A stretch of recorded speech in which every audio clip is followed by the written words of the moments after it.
Hello, I'm Amara Jones, and today is Thursday, April 16th. This is Caffeine TV, your daily news brief, here to take you through 3 headline numbers in just 3 minutes, giving you a different take on everything from housing policy to the Real Housewives. The first number of today is 15, as in the Fight for 15, which is a national movement to raise the minimum wage to, you guessed it, $15 an hour. And yesterday on 415, talk about brand consistency. The movement turned out tens of thousands of people in over 150 cities across the United States, including thousands in New York City alone, who marched through the center of Manhattan in order to make their case. Now, of course, the current minimum wage is $7.25 an hour, which means that you can work 40 hours a week and have a kid and still be below the poverty line. But as proponents point out, at $15 an hour, everyone who works in a minimum wage job would be above the poverty line, meaning that it would actually be a living wage. Now, President Obama, of course, has proposed that the minimum wage be raised to $10.10 an hour to Congress, but surprise, surprise, they haven't acted on it. And so certain companies, like certain stores in the McDonald's chain, not all of them,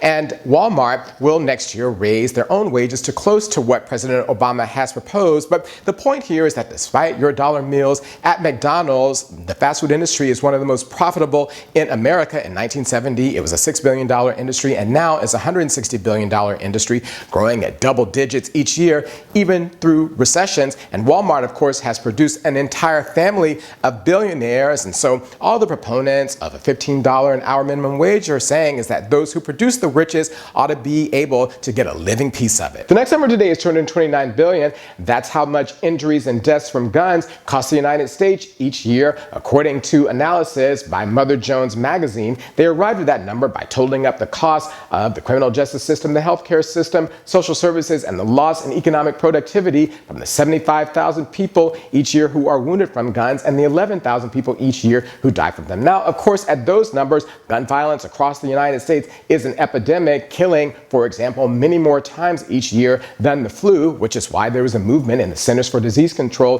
to study gun violence as an epidemic. But of course, the NRA freaked out about it and put pressure on the government and on Congress to stop all of that. And that's one of the reasons why the United States last year didn't have a Surgeon General during the Ebola crisis, because the nominee at the time, Vivek Murthy, who was eventually confirmed, had one time advocated that we study gun violence as an epidemic, and it caused havoc with his nomination. But all of this just brought to my mind the reminder that certain people are willing to allow ideology to trump facts, and in the end, the problem with that is that it's costing other people their lives. The last number today is 150,000. That's the number of people, according to CNN, who are fleeing the Iraqi city of Ramadi, which looks set to be the next place in that country to fall under the sword of ISIS. Now, earlier this week, we spoke about the fact that the Prime Minister of Iraq met with President Obama, where they celebrated the defeat of ISIS in the Iraqi city of Tikrit, and generally spoke about how the organization was on the back foot. But just this week alone,